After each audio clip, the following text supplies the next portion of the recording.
युद्ध काल के दौरान साइबर अटैक कितना नुकसान पहुंचा सकता है और भारत ने ऑपरेशन सिंदूर के दौरान किस तरह से अपनी सुरक्षा की थी और मौजूदा वक्त में अमेरिका और इजराइल की ओर से जो साइबर अटैक ईरान पर किया गया उससे कितना नुकसान हुआ है, इस पर हम बातचीत करेंगे। खास तौर पर साइबर सुरक्षा युद्धकाल के दौरान कितनी महत्वपूर्ण है और ये सवाल मैं करूंगा। आईटी एक्सपर्ट हमारे साथ जुड़ रहे हैं।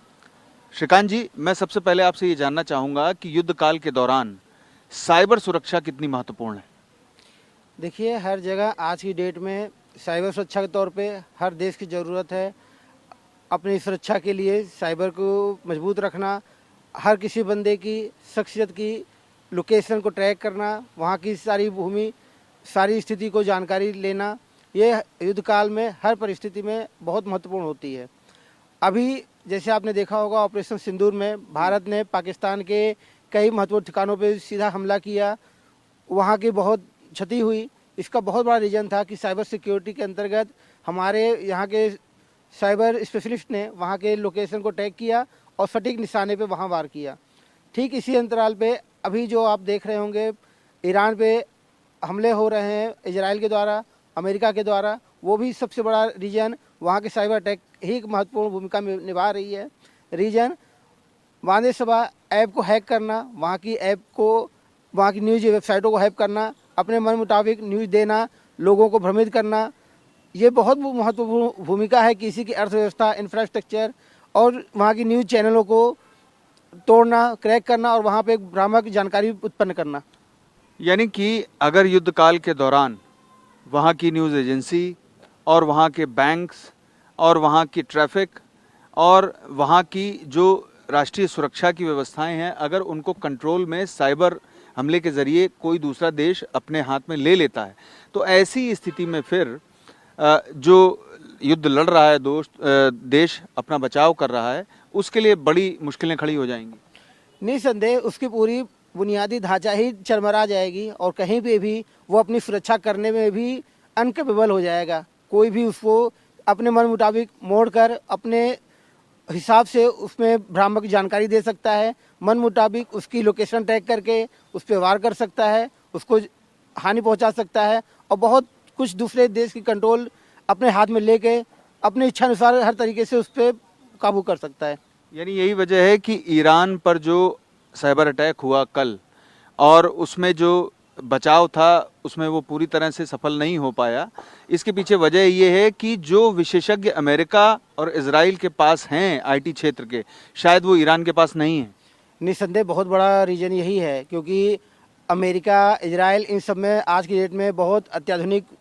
भूमिका में है और बहुत एडवांस टेक्नोलॉजी के साथ काम कर रहा है और जिसका पूरा यूज ईरान पे और बाकी जगहों पे कर रहा है। तो निसंदेह बहुत सक्सेसफुल लड़ाई के साथ इजराइल, अमेरिका आगे बढ़ रहा है और अभी ईरान को इसमें बहुत बदलाव की ज़रूरत है। और भारत का अगर आप पिछला पृष्ठभूमि पर मैं अगर जाऊं, जो ऑपरेशन सिंदूर हुआ था उस दौरान कई जो है हमारी जो सरकारी वेबसाइट हैं, रक्षा मंत्रालय की वेबसाइट है और बाकी जो कई महत्वपूर्ण प्राधिकार हैं उन पर साइबर अटैक हुए, लेकिन उन सब साइबर अटैक को विफल कर दिया गया था। तो ये जो विफल किया जाता है, इसके लिए बाकायदे पूरी सुनियोजित योजना और ढांचागत व्यवस्था और विशेषज्ञ भी चाहिए होते होंगे। निसंदेह इसीलिए भारत, अगर देखा जाए तो अमेरिका में लगभग मोर देन 50% वहाँ पे आईटी टेक्नोलॉजी में भारतीय वहाँ पे स्थापित हैं। पूरी आईटी व्यवस्था इंडिया में काफ़ी अच्छी एडवांस प्रणाली पे है, लेकिन फिर भी यहाँ पे बहुत ज़रूरी है अपने को और अपडेट करना, क्योंकि अभी जो साइबर अटैक चल रहे हैं भारत में, हर जगह स्थिरता की विश्व में तौर पे चल रही है, उस पर अपने को अत्याधुनिक बनाना बहुत ज़रूरी है और लगातार इस पर काम किया जाना अति आवश्यक है। लेकिन युद्ध काल में बहुत ज़रूरी है कि साइबर सुरक्षा को पुख्ता किया जाए, मजबूत किया जाए और ऐसा किया जाए कि जो दुश्मन देश जो हमला कर रहा है उससे पूरी तरह से बचाव किया जा सके। निसंदेह इस पे आपको अपने आप को अपडेट करते रहना पड़ेगा और हमेशा अपने आसपास सजग होते हुए इस पे आगे काम करते रहना पड़ेगा। और मौजूदा समय अगर देखा जाए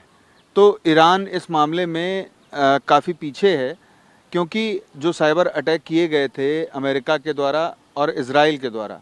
तो उस मामले में पूरी तरह से वो बचाव नहीं कर पाया। इसका मतलब सीधा ये है कि उनके पास जो आईटी विशेषज्ञ हैं और जो टेक्नोलॉजी है वो शायद इतनी अपग्रेडेड नहीं है।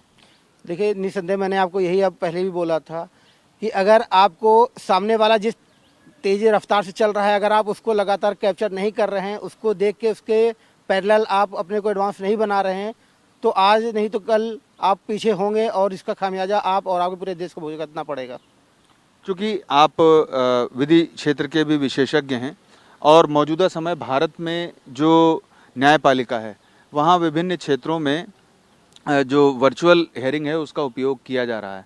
तो ऐसी स्थितियाँ दूसरे देशों में भी शुरू हुई हैं, यानी कि वहाँ भी ये शुरुआत हुई है। तो ऐसी जो व्यवस्थाएं हैं उनको भी साइबर अटैक के जरिए प्रभावित किया जा सकता है युद्धकाल के दौरान। इसकी लगातार मना नहीं किया जा सकता, क्योंकि साइबर अटैक एक ऐसा टूल है जो हर जगह पे अपना प्रभाव डाल सकता है। अब डिपेंड करता है कि इसको ऑपरेट करने वाला जो उसके पीछे कार्य कर रहा है उसकी नीयत क्या है और किस पर्पज़ से वो आगे काम कर रहा है। इसको निस्संदेह हर तरीके प्रभाव डाला जा सकता है और इसका इफेक्ट दूरगामी में बहुत बुरा ही देखने को मिलेगा। जाहिर सी बात है कि जो डिफेंस क्षेत्र की कंपनियां हैं और जो डिफेंस सेक्टर होता है वो आईटी विशेषज्ञों को अपने साथ इसीलिए रखता होगा कि वो साइबर सुरक्षा पूरी तरह से पुख्ता कर सकें। तो मौजूदा समय जो युद्ध चल रहा है, अगर साइबर हमले में जो भारी पड़ता है यानी कि बचाव जो नहीं कर पाएगा देश, तो वो पीछे हो जाएगा और जो साइबर हमला करने में सक्सेस रहता है वो आगे हो जाएगा। निश्चित तौर पे, क्योंकि अगर आप देखा जाए डिफेंस सिस्टम में जब आप किसी कंट्री से लड़ाई कर रहे होते हैं